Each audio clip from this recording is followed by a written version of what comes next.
Welcome to the Positive Future of Health podcast. And I'm your host, Althea Finch, creator of the Pain Free Method, how to be pain free by tuning into you. And you can find out more about that on painfreedom.co.uk. And as well as teaching people how to be pain free with my methods, I run these podcasts to invite natural health experts and positive thinkers. And on tonight's podcast, we have the wonderful Charles Dowding. Oh, I'm getting my mouth all mixed up. Charles Dowding. It's something that goes way back in my heart. I was just saying to Charles earlier that my father used to provide all the food from the garden to feed all us three kids and the family and everybody. And so I grew up with cauliflowers and carrots and everything else. And I used to sit there with pudding peas with my mum for Sunday lunch. So it really takes me back to be in your presence, Charles, and to hear about what you do. And I love your easy side of it. I like that bit because like many people, I'm busy like many people. Don't have too much time to go and grow things in the garden, but I do. I grow things. So I'm thrilled that you've said yes to come on the podcast. And Charles, can you tell us about yourself? Why do you do all of this? Well, I grew up in a farming family, and so I kind of knew about growing food a bit, but was not that interested when I was a teenager and early young man. And then at university, I got interested in nutrition, and I read a book called Animal Rights. Actually, I became a vegetarian overnight, which in 1979 that was a bit unusual. My father called me a Yeah. rabbit, and you know, he just took it. But I felt very committed to getting healthy through diet. One thing led to another, really, and it's from that starting point. Then I got interested in how the food I was eating had actually been grown, which I hadn't thought about before. The farm I grew up on they were using chemical synthetic fertilizers, usual range of sprays and stuff, to grow the food. And no one thought anything about that really in those days, late 70s, early 80s. And it was still quite close to World War II and food shortages. So, using fertilizer was considered a very good thing because you were producing more food.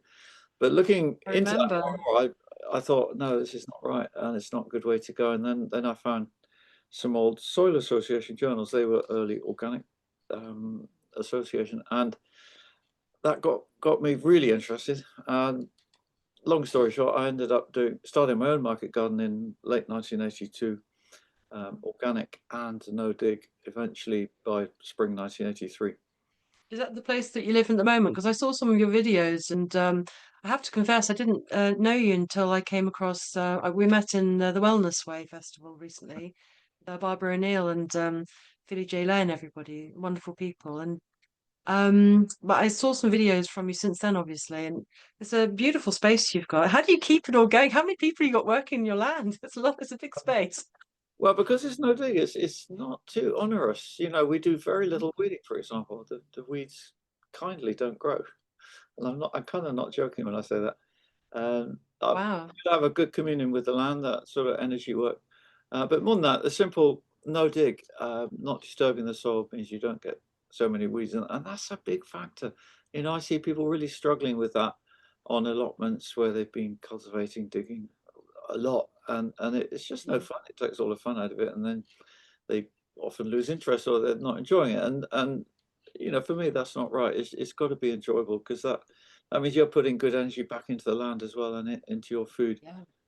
So I got two full time in the summer, and that's say April to Wow. October.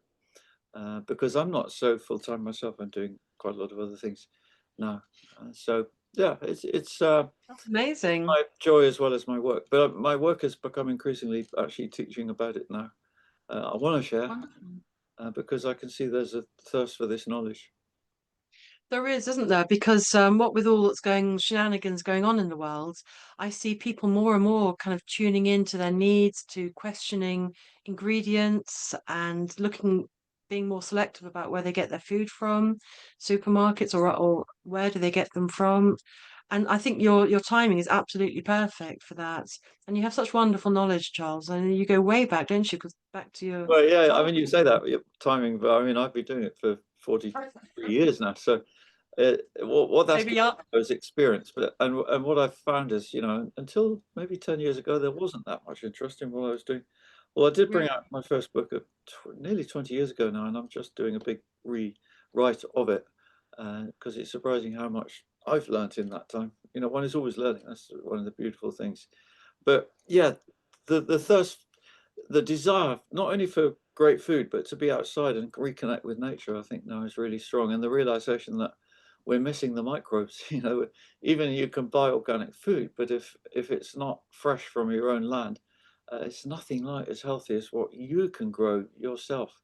And that's something I'm really Exactly. pushing now because it's a very simple understanding and it's a very simple way to gain health. I think it's wonderful because I'm a natural therapist, and I'm interested in like herbs and good food and herbal things, and I find that things that pop up around my garden, I think, well, what's that? That maybe I remember when I first moved to my place, I had cinquefoil, Yeah. and nettle, some cinquefoil, and I started looking up this and looking up that. I thought, well, I always feel like it's better because I'm living here, and this is the air I breathe and the soil I tread and everything. So I Yeah. feel like it's the plants near you are the most nutritious for you. I think that's right. Plants know more than we think, and they feel more than is commonly thought as well.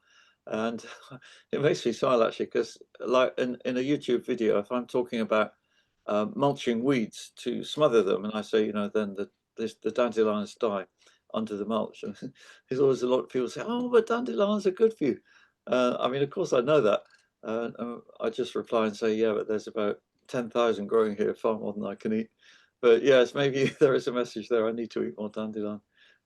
Yeah, I mean, I See? don't want weeds though in my growing space. So I have a fantastic array of wild plants around the edge of my growing area. But to be practical, which means being time efficient, that was your comment at the beginning. Most of us don't have enough time to do this.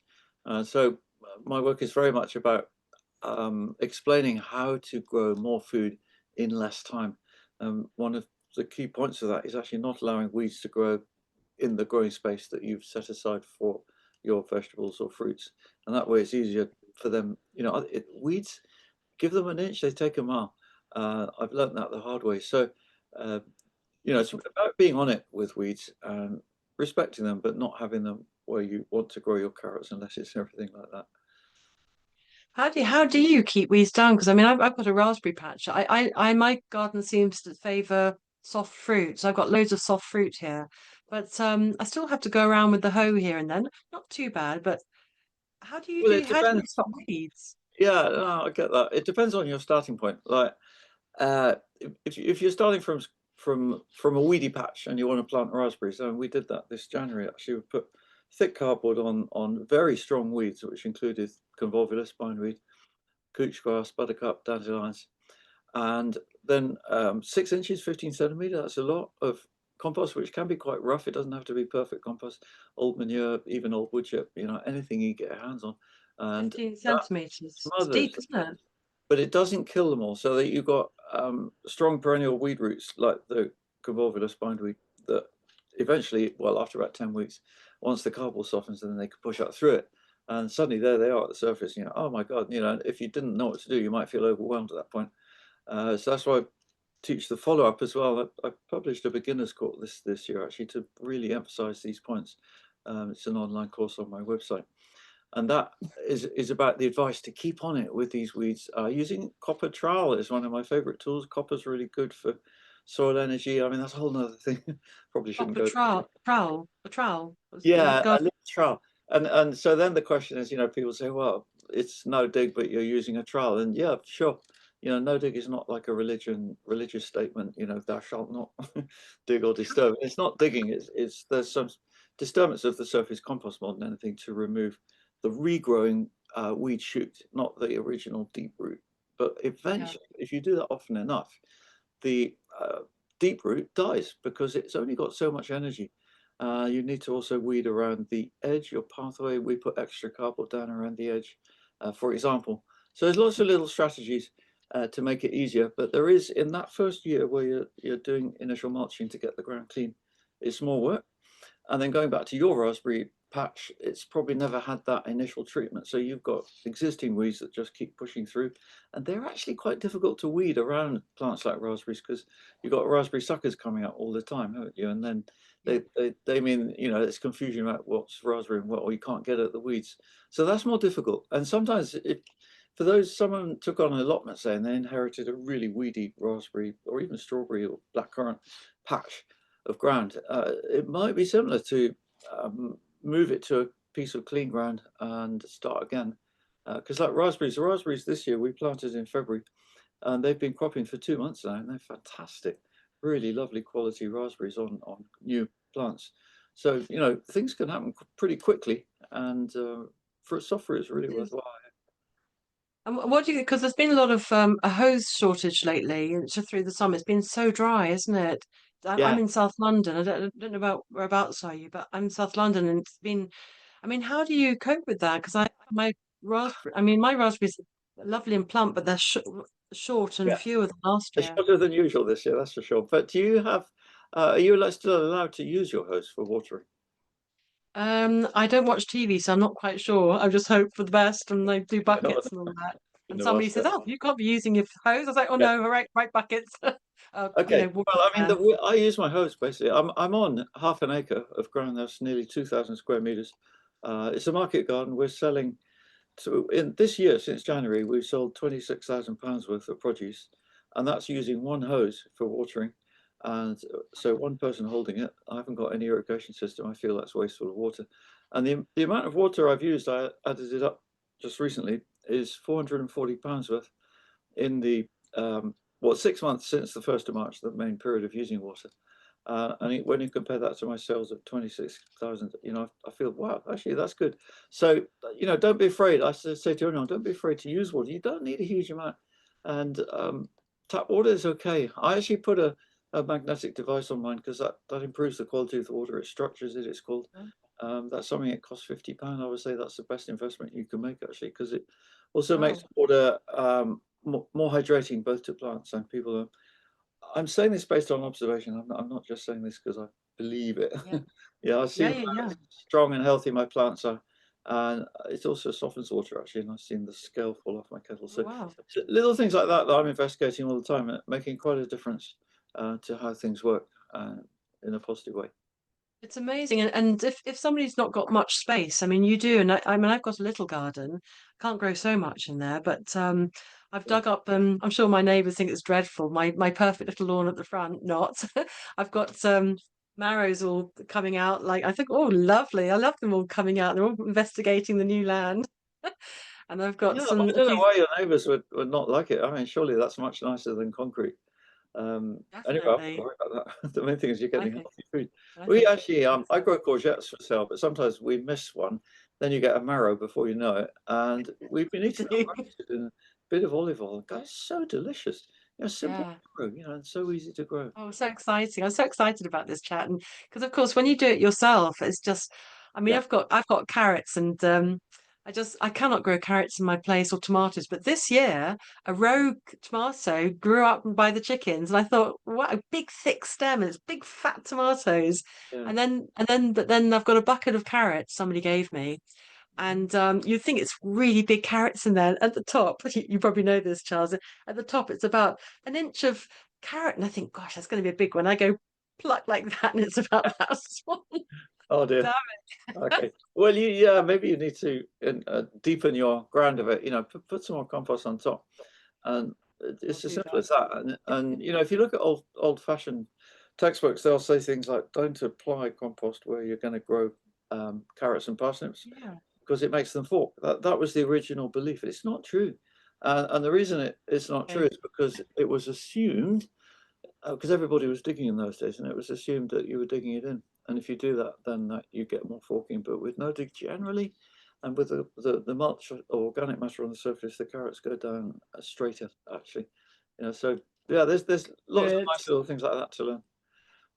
And so you've noticed, you said in the last 10 years, it wasn't like this before. People are more interested in you, and people interested in looking at their food and things. And what do you think that is? What are people coming more on your courses and they're asking more about how to do it all? Because I love your simple method. It's just great. It feels really doable. Yeah, a lot more, and something I love is younger people as well. That was particularly triggered by lockdown because suddenly it's the young people who are so too busy normally and haven't even had time to think about this sort of thing, and then Yeah. suddenly they did, and um, I found my videos. I got like 200,000 new subscribers in a few months, and in that Wow. period, and because it was such a crazy time, that didn't really dawn on me how remarkable that was. I was just carrying on with my work and just producing videos and answering questions, what I do all the time anyway. And I suddenly thought, after a few months, wow, that's quite a change now. And also then the BBC appeared and they did a little piece for the regional BBC Points West. And I just remember it so clearly because the presenter was in my garden during lockdown or just after, and we were keeping our 2 meter distance. And it was like, oh God, no. Looking back on that, it just feels so ridiculous somehow. But in that time, I think we were just surrounded by crazy thoughts, weren't we? But yeah, it got a lot of people into gardening. So a lot of them also carried on. And then another great thing that's happened during lockdown was these young guys got into it who started roots allotments, and that's all no dig. So no dig is really on the map now. I mean, it was anyway through my YouTube and everything, but Yeah. they've taken it to a big urban audience, mostly young people, and they create these no dig allotment spaces near city centres, and what people are finding is that they're loving the community. It's not only about growing. So that's one side of, if any of your listeners want to do community gardening, that's one way. But start a community garden yourself and with children, schools. It's so rewarding. It's fantastic. I mean, I homeschooled my kids, and one of the things I picked up about homeschooling was what do you want your kids to learn? And I knew that I wanted them to learn about the earth and the soil, about the outside. And I found near me there's a place called Sutton Community Farm, and I went there and we just started. Well, because the kids are so little, they're only 3 and 4, and they put us on the get the ladybirds off the tomatoes job. No, no, sorry, the ladybirds on the tomatoes. So we went out to all the heather patches and we picked up all these millions of ladybirds, and our job was to put them on the tomatoes. Is that right? I think that's what we did. Yeah, Yeah, to no, get rid of because they eat aphids, so that makes that. sense. That's it. That's it. So that was our job, and it was lovely. And we found all the tadpoles, and we did little kiddie things, and it was great. They'd pick up all the worms, and it was great to introduce the children to. I mean, I was brought up on this kind of way anyway, and my feet were in the soil early on, and we had chickens early on. So Yeah. I love my Well, so children. I've been there actually, Sutton, because they asked me for some Oh, advice about 7 or 8 years ago. fantastic, I spent a day there, and I fantastic! They're remember it was so wonderful. big, isn't it? And Yeah, you know, they're great. They don't call themselves organic because they don't have that officialdom, but they are organic, and same, I've seen same them. here. Yeah, yeah, They're great, aren't they? And they're a community, so a community-based establishment. So if anybody's wants some lovely produce, do go there, Sutton Community Farm. And they work with all sorts of people who are disabled or coming out of prison, things. And they I don't know the exact, so don't worry about it. It's all really, really wonderful. Really, really, they walk the talk of community mm, and help people get on board with it all and learn about things and provide good food. It's wonderful, and they do open days. But and I think it's so important, Charles, isn't it, for us to learn about what's good for our bodies. And I was hearing about you saying that we thought fertilizer was a good thing. I remember that, but then in the 70s, it was when the all this weird processed weird foods were starting to come in. I remember my mum used to cook Pop Tarts in the toaster, and she thought it was brilliant, convenience, all the convenience coming, but actually, what a load of rubbish. And it was a massive wave, wasn't it? Now you see aisles and aisles and aisles of processed food in the yeah. supermarkets. It's It scary. worries. It worries me because there's a lot of people who do not have access to what I would call real food, and by real food I mean, firstly, in its raw state, not processed, and that includes dairy actually as well. So much dairy now. Not only is it pasteurized, which is one thing already, It's homogenized as well, a lot of the milk, and then there's question of whether those fat molecules can pass through the gut. And then with wheat and potatoes, since the 1980s, the farmers have sprayed Roundup glyphosate on wheat pretty close to harvest. And I remember talking to a farmer about this in 1988 when it started to happen big time. And he said, this doesn't seem right. He was just a man of the soil. And he said, what's going on here that we're actually allowed and encouraged to spray a weed killer on the wheat we're going to harvest about 2 weeks before harvest time. And if you Yeah. look at the uptake in use of Roundup at that point, glyphosate, and it's a very strong upward curve from the late 80s, it exactly matches the strong increase of celiac. And there's now increasing evidence that that's the link. But do people talk about that much? I feel we're in a very, very controlled space generally with the media. A little bit seep out every now and then, but you've really got to look to find out what's going on. It's very difficult, and the simplest thing is to grow your own food as much as you can. You're going to struggle, I would say, unless you live near a community farm like you just described, to get to buy or get hold of true fresh food. And your point about them not being organic, I feel, is highly relevant because not that I don't want people to be organic, but it's actually quite difficult, and I don't do it because it would be £500 and it would be a whole day or more of inspection time, checking me over, so to speak. I can't afford to do that. But more than that, I don't need to because my audience, my customers are all local, so they know me. Mm. So they know and trust me. Anyone could come here and have a look anytime. In fact, I've got an open day this Sunday all day. Oh, That's whereabouts are you, Charles? in Somerset near Castle Carey. So actually just 1 mile Gosh. from Castle Carey, the Paddington line from London Station. Um, Okay, fine. I'm on the train. yeah, the And what is there a station near you? it's Castle yeah, it's Carey. 1 mile. Castle Carey is Oh, 1 I mile, know Castle Carey. Yeah, and it's yeah, become a bit of a centre lately because we've got the Newt Gardens just up the road, and quite a few new people have moved into this area, and it's quite a sort of happening place. But basically, I'm just keeping my head down and getting on with my gardening. And when you do that, especially, that's what I'm encouraging your listeners to do. You're getting fresh food off the land. You're in contact with all these beneficial bacteria like Bacilli vacca. That's a bacteria that's floating around in soils and gardens, and you're inhaling it. It's one bacteria that your body needs to produce serotonin, feel good mood mhm, hormone. So that's one nice little example of why it's good to be in the garden and why it's good to eat fresh food that's got all those beneficial microbes on. I feel it's microbes is one of the missing parts that we've lost. And so even if you buy organic food in Tesco's in London, it's wrapped in plastic usually and washed, and it's probably not got many microbes on. So yeah. even though the nutritional analysis might be good, how available is it in your gut to your body? Gut health and all of that kind of thing. Absolutely, and it's the smell and the taste. I mean, I can't tell you when we used to go and help. I've helped for a few years with my kids in Sutton Community Farm, and look around, everybody. Where is something near you? I there's another place that was an allotment. They had a community allotment that they all shared the work and shared the produce. But there's something that when we used to walk into when you're with the soil, with the plants and the produce, it's you smell it and Yeah, taste it. We used to walk into the tomato polytunnels, and it was fabulous. Just it's just like it's just jewels. And the kids yeah. shoving it down their gobs. It was lovely. The smell I'm of it was blessed in fantastic. my work because I can alternate being out in the garden with working at the computer, which I do a lot now. And so, that keeps me sane, healthy, and lively and alert.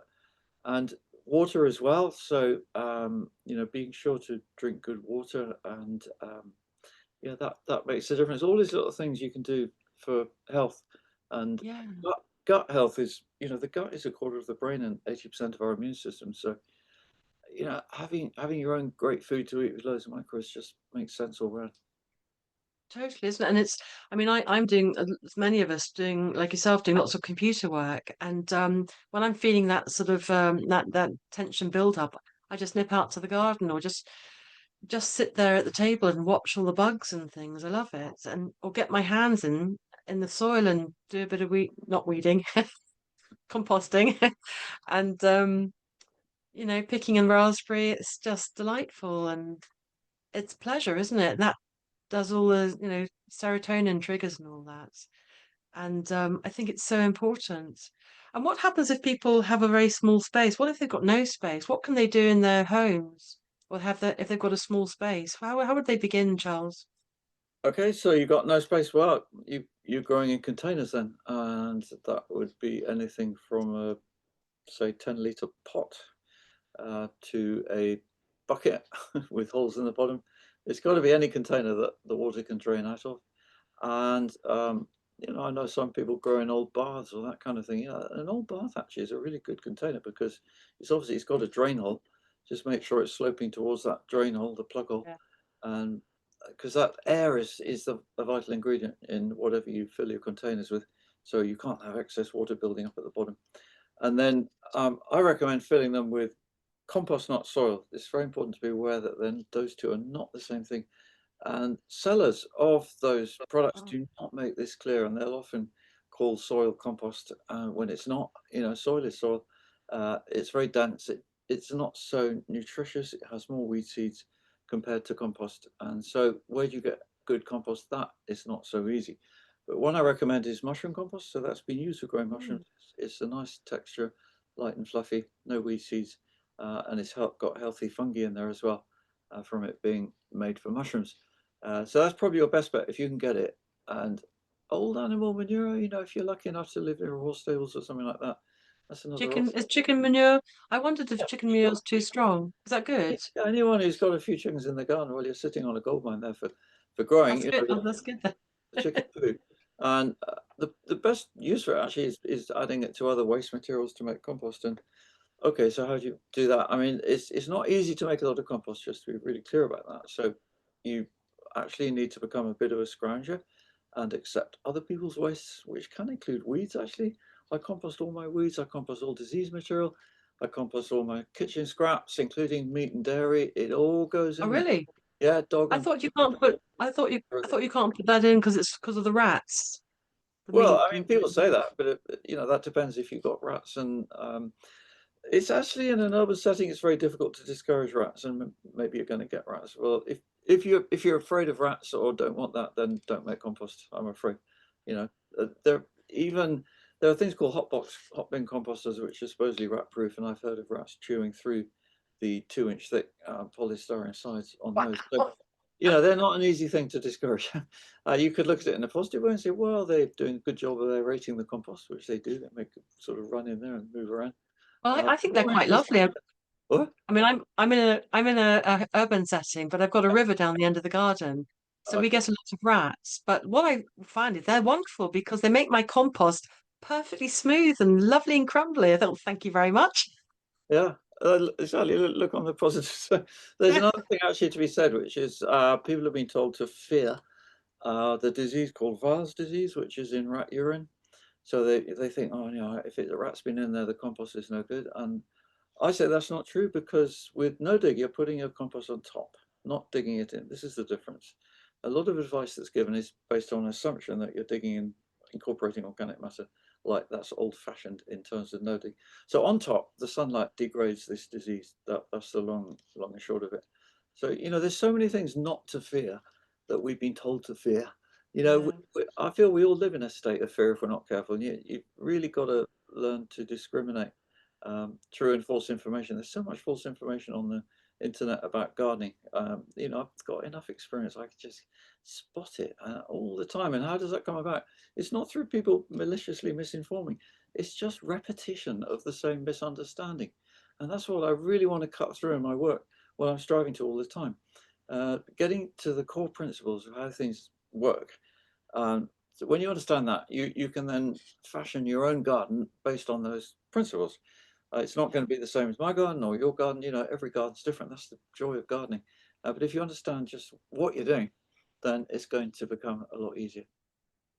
Wonderful. And as you say, it's personal experience, isn't it? I mean, I've had plants come and go, and I try to grow some things, and they're not having it. and then I'll grow something else, and it's abundant. And your No. garden, you learn your garden, as you say, your plants talk to you. They teach you, they guide you, isn't it? In your physical body, you react to it. And Yeah, and one has to be realistic, like it's really hard in the UK climate to grow peppers to the red or yellow stage, for example. And yet you see them all the time in the supermarket. You think, well, it must be easy, but it's actually not. They're grown in very specialized greenhouses in Holland mostly, hydroponically as well, I must say. mm, Which means just in a new solution of water flushed with nutrients. I did not see any health prospect from that kind of growing, but a lot of our food that is available to buy is grown like that.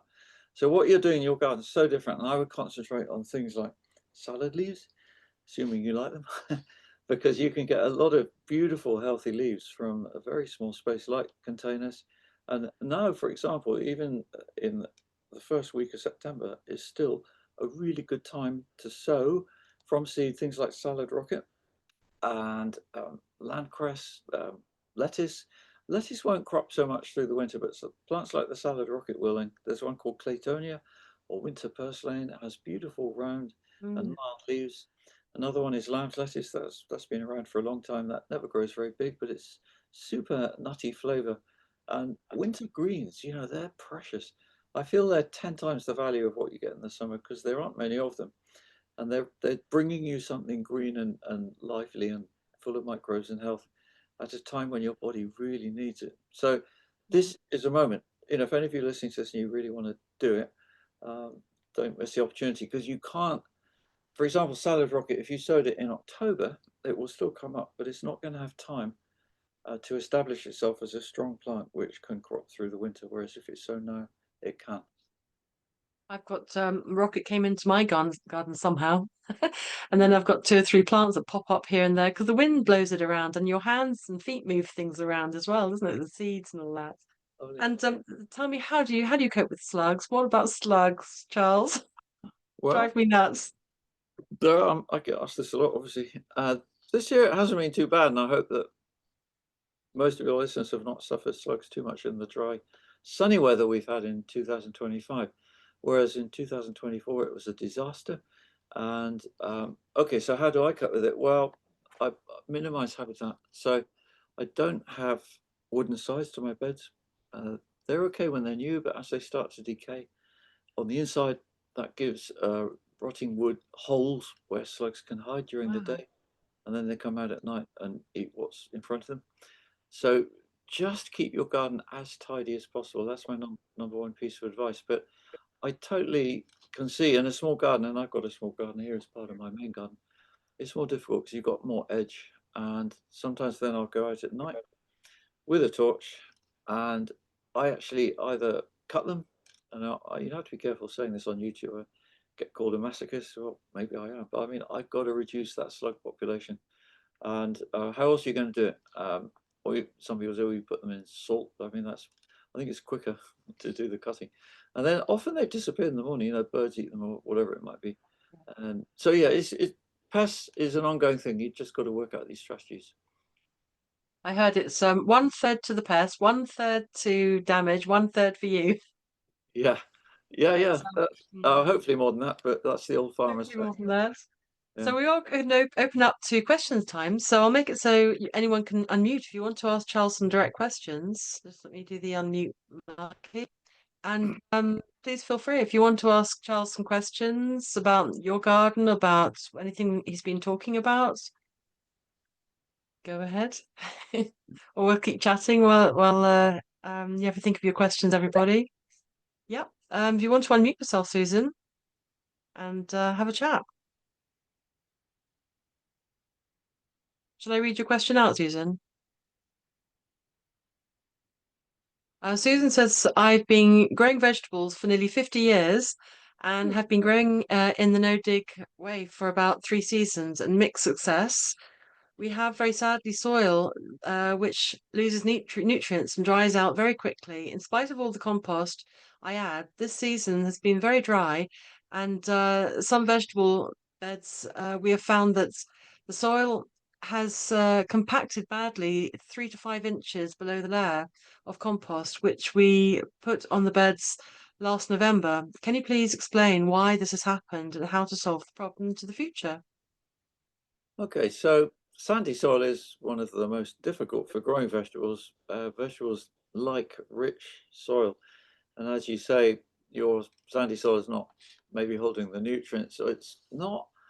I think you probably haven't got enough compost there. I hate to say that because it sounds like you might have put quite a bit on. But if you're starting from a very neutral point where this soil maybe hadn't been looked after much or fed with organic matter before, I don't know for sure, but you've just got to build it up and double the dose. Any dose I recommend for sandy or chalk soil, you need to double it, put on more. And that I feel must be why you've got this compacted layer, whatever that is. Certainly something I've never experienced. And yeah, I don't know if you're sure it is compacted. Because I mean, true compaction means no water can pass through, and the soil gets very smelly and unpleasant, and generally plants don't grow. So I hope it's not as bad as that. Soil can go hard when it's dry, and I've seen that this summer. Many of my beds have been really hard, but that doesn't stop the microbes from working in there and helping plant roots to find food and moisture they need. So generally, I would say for you somehow find some more organic matter to put on, and it doesn't have to be perfect compost. If you could find a heap of old church leaves, tree leaves in a churchyard, or a big pile of wood chip somewhere, and scrape to the bottom, and the old wood chip at the bottom, that's basically organic matter, which will really improve your soil. I hope that helps.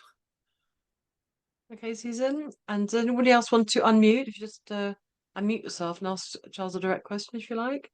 So Susan says the soil has gone bad. It's not smelly, so maybe it is not compacted.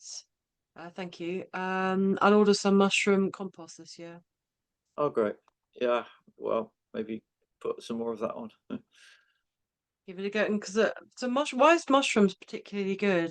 What's so special about mushrooms? It's made specifically for fungi, mushrooms, and that means they make it not too hot because excess heat in the composting process kills fungal microbes, which are highly beneficial. And once the mushrooms have grown, they don't take a lot out of it, but it's a certain stage of decomposition they just love, and they grow for the mushroom harvest. And then the mushroom growers can't use it anymore for mushrooms, but it's still really good compost. It's got plenty of nutrition in there, and it's a lovely structure because it's 3/4 straw actually, roughly 15% chicken or horse manure, and that means it's pleasingly light and fluffy. I think it would be very good for that sandy soil that Susan was asking about. It's just whether you can get hold of it or not. But yeah, it would be my number one choice because of all those factors.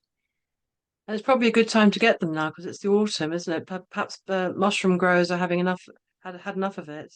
They're ready Yeah, for it to well, go. also because probably I think spring and early summer is peak time for selling compost, so the compost sellers might have a bit of spare surplus. You might find a special offer on.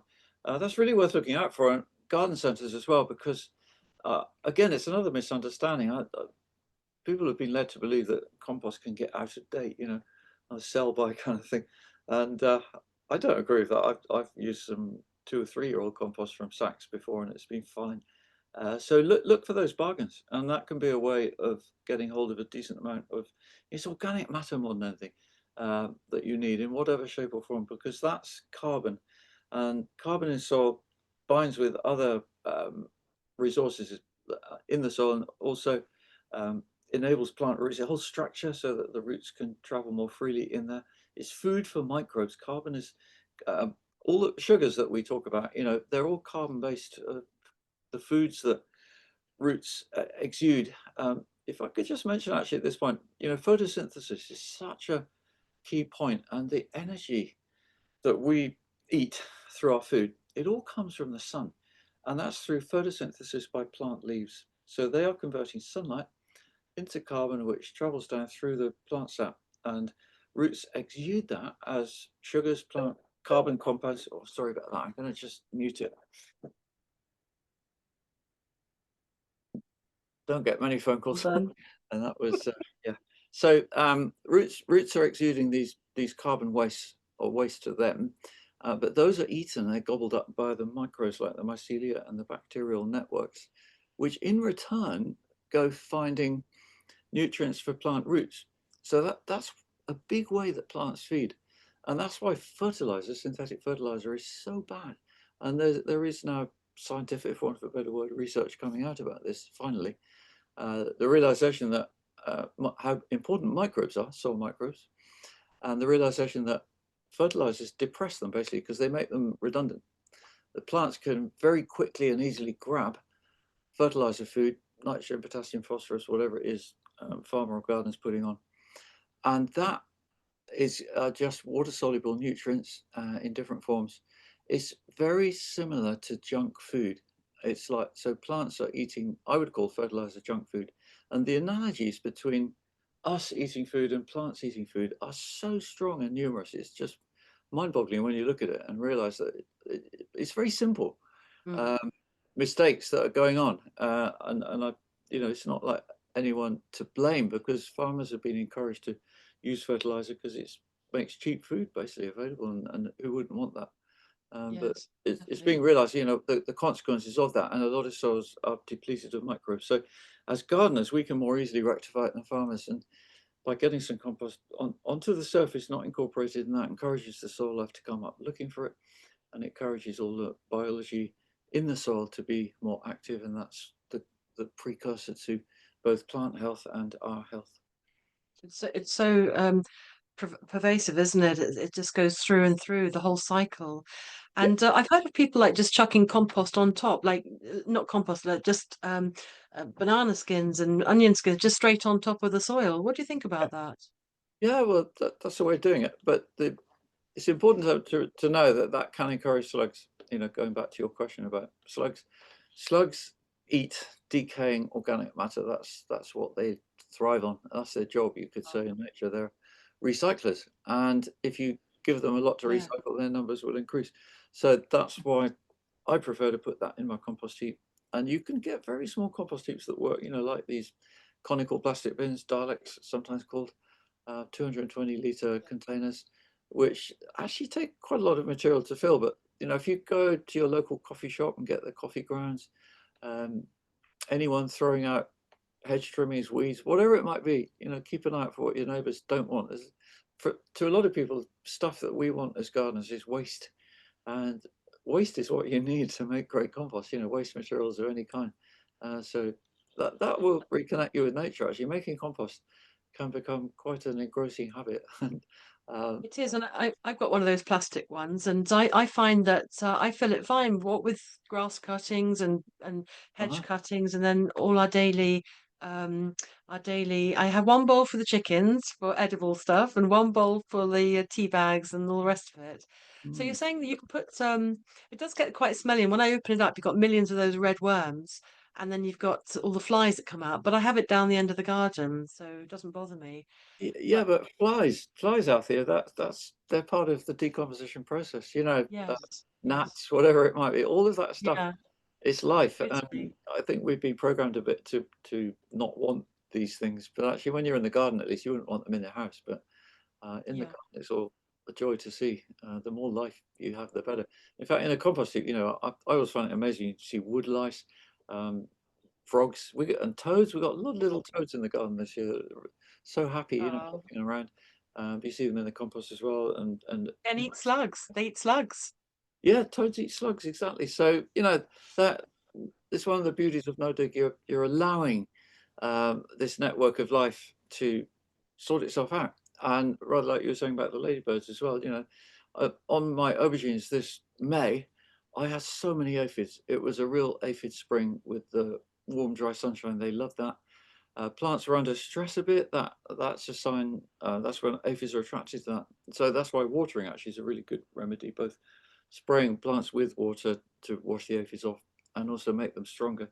If you get black fly in your broad beans, for example.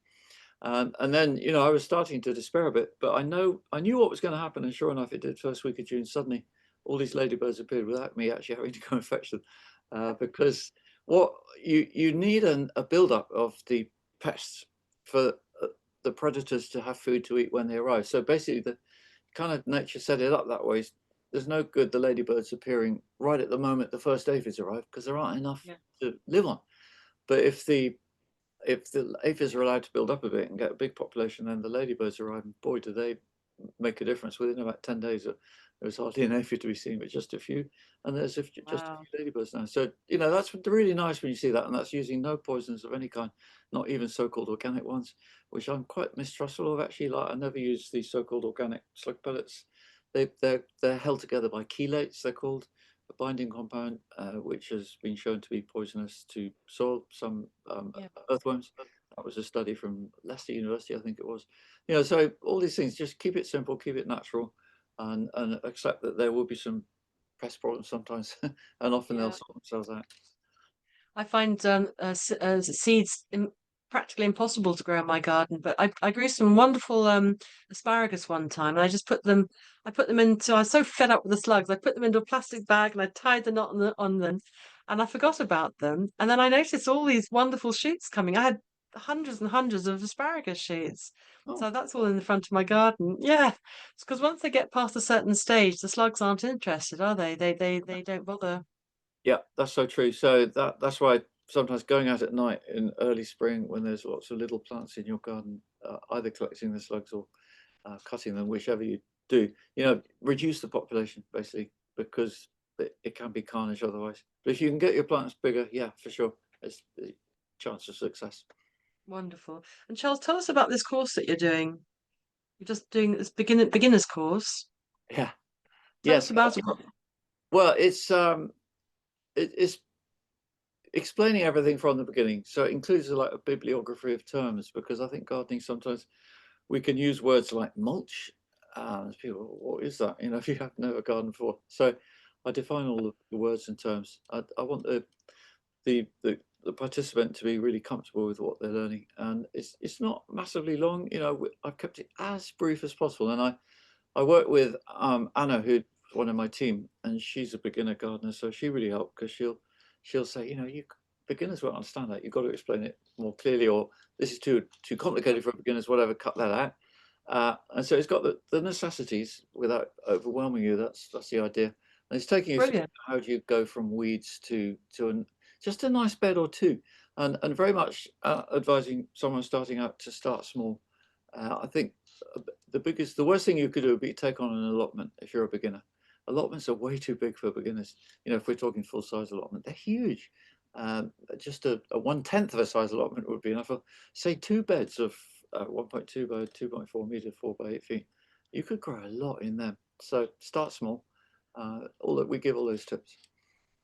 Wonderful. And how long is the course? Is it like a day or a month or a year or? No, it's probably kind of haven't really timed it. It's 8 lessons, and you could probably, I would advise doing, you know, 1 a day at the most, because you need time to let the information soak in. There is a lot in there, you know. So I don't waste words. There's a lot of information there, and there's And 50 years of 50 years of your experience all gone in there. yeah, absolutely. You know, I can guarantee that it's good information that is what you need to know. It's got videos, it's got loads of photos from my garden as a way of explaining what I'm talking about. So it's visual as well as writing. Yeah. And it's all online. It's all online, is it then? Yeah, It's all it's online. all online. Yeah. So if you go to my website, it's just my name, charlesdowding.co.uk. And there's a tab at the top for online courses. There's a shop as well. You'll find it there. Cool. And with this recording, I'll put all the details of the website and where do you want people to go to find your website, charlesdowding.com? Yeah, and then just for free regular information, my YouTube channel, which is just my name, Charles Dowding. Same for Instagram. Again, that's just my name. I'm on Facebook. I'm on TikTok. So if you go to my website, actually, there's a little range of icons at the top, which if you click on them, the social media icons, that would take you to all the relevant places. That's perfect. That's perfect. And well,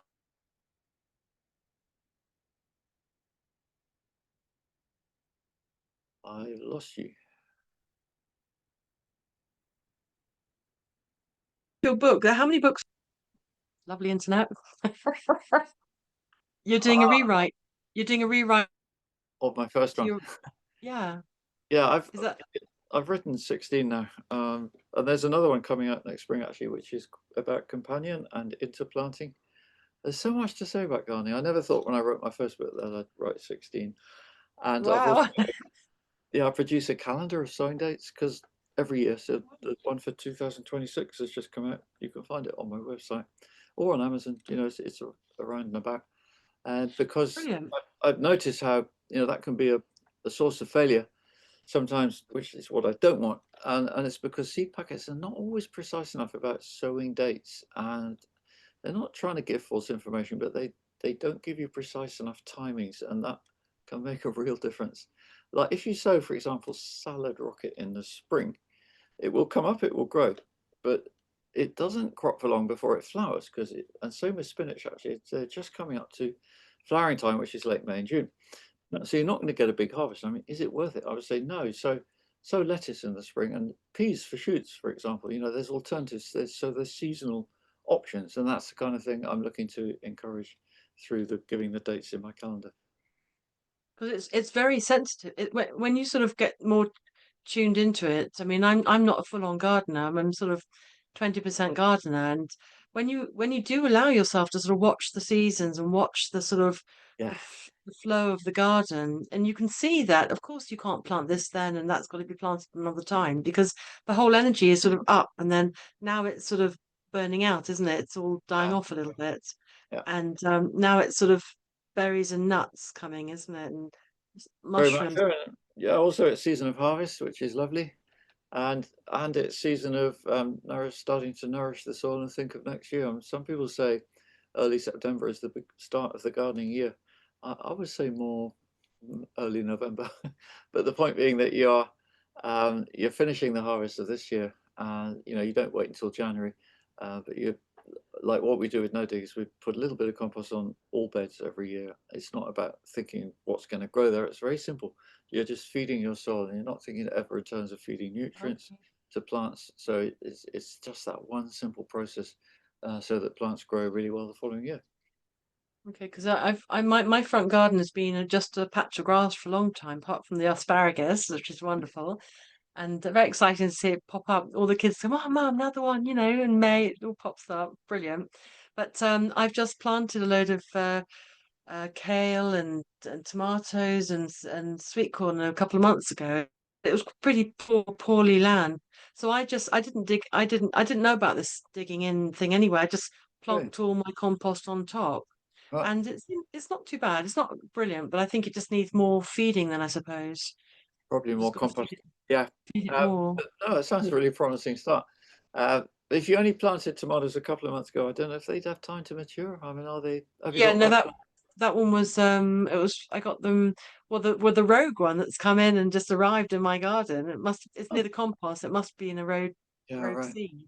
A great big thick stem like that, big fat tomato. I was like, what about blight though? Because I mean that's the first if it comes it's just beginning to turn the colour now.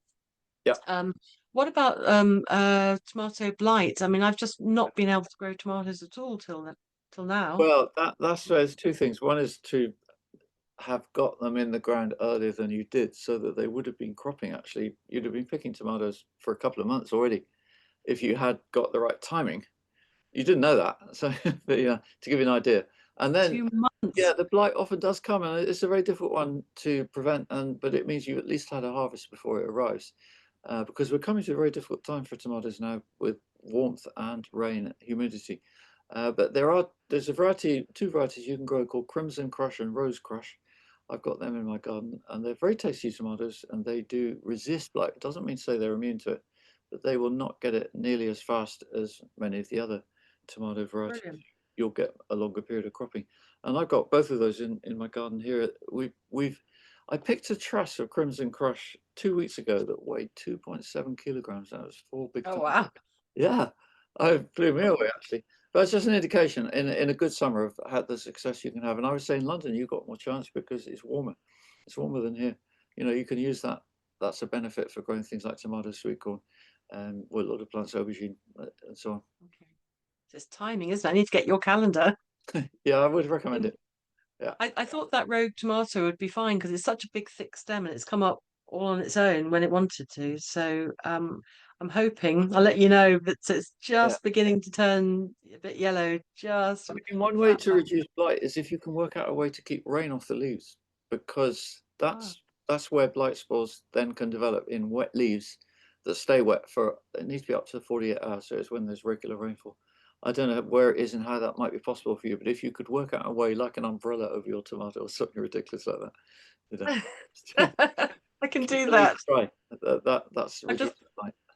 okay, I've just bought a patio umbrella. I can go and put it over the tomatoes. Yeah, right. Yeah. Oh my gosh, I feel like a mad woman.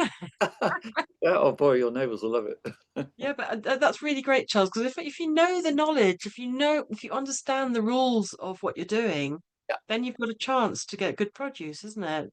So true. And so coming full circle back around to nutrition and plants and so plant your own stuff, use containers if you've got a small area, put compost, mushroom compost on top of your soil and keep feeding your soil, keep feeding and feeding your soil. Feeding And soil microbes is to be correct. You know, that's what you're doing. You want food for those microbes which are doing all the work in the soil to help your plant roots find the food and moisture they need.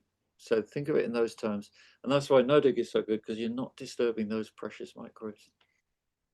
okay, because one day my lovely neighbour put a glyphosate Roundup on the other side, and it decimated the ground, completely decimated it for about Oh, two and a what you half mean years. it drifted over into your garden? I think it was a bit more than drifted, but anyway, we won't go there. But That is I, terrible. he doesn't like plants, or doesn't. I think he likes people. But Uh, yeah, so it decimated. I had a viburnum, viburnum, a big, beautiful. I used to love it. All this beautiful perfume it used to come in the spring, and yeah. it completely went into shock and died within 2 days. But anyway, so to recover the soil, I didn't know what to do. I just flooded it with water, and I poured buckets and buckets and buckets of my organic compost, and I had the biggest strawberries that year, the All big right. fat Uh, strawberries. Whew, So yeah, I mean, at least glyphosate, it does leave residues, but the really bad bits break down um, mostly. That's what I say. wonderful. My It's, my it's more my broken sister. down in soil than in our bodies. If you get it in your body through eating this, sprayed wheat and stuff, that's not so good. That's good news to hear that it does break down. I mean, it completely decimates anything touches, isn't it? It's Yeah, awful stuff. it's And lethal. my sister lives down in Somerset Way as well. She's got a retreat down there, and right on the border of Somerset, Devon. And she said that all around they spray all the verges around the roads. They spray it with glyphosate everywhere, so you don't get any wildflowers anywhere at all. That's Do you so do you old know fashioned. about I all thought that? that practice has stopped. Yeah.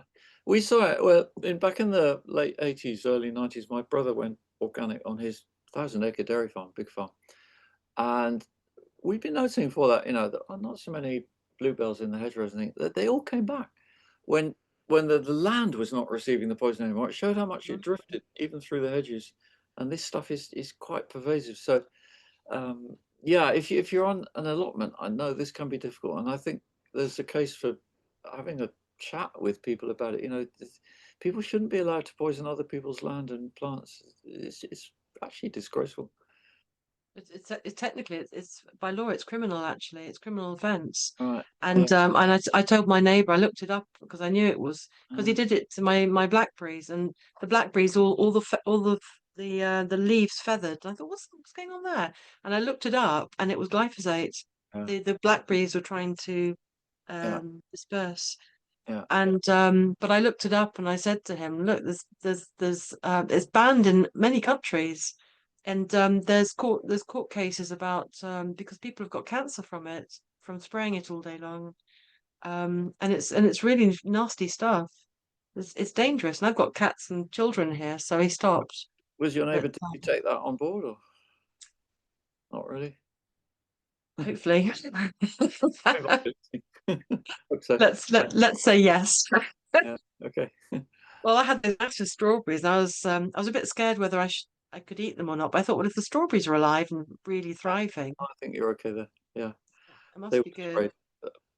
But yeah, I mean, there's like you say, there's so much to learn, and but the beauty of no dig is it takes you into beneficial territory. It's all about the good things you can do, and you know, you don't need we. If you can get a good plot going with no interference from neighbours, you're going to have a lovely ride. Amazing. Charles, it's been absolutely delightful to have you on. And I know this is just the tip of the iceberg. Please, Mm, everybody, please go to Charles' website, perhaps start the course with him, but get his course or get the calendar of when to sow seeds. Do something we've been talking great. about and nudging us towards. Because I mean, I know when I grow things, it's so exciting. Even my little mini carrots, I'm like, look, everybody, a carrot. Yes, Mum. All It's right. about that big. But it's just divine. And I pick my strawberries and raspberries in the morning, and it's a treat. And I talk to my plants. You talked about talking and communicating with your plants. I definitely do. I heard recently that there's a whole scientific kind of testing that plants really do listen to you, Oh yeah. and you communicate together. And if you have somebody coming around whose stamps on them or something, they all know it and they all tell each other. They all put out poisonous sort of whatever to make them go away. It's really extraordinary. You Ah, know all about this, I'm sure. uh, We have come to the top of the hour here, and thank you everybody so much for joining us on this amazing chat. Really inspiring. It's taken me back to my dad's time of those beautiful vegetables. I was, and thank you so much. And just before we do go, and just to let you know that if you are watching this on your podcast platform and Apple and all the other ones, do like and subscribe because it puts the word out. It spreads Charles and my word further and further. So it's really important, if you will, to subscribe, to click subscribe, click the like and share.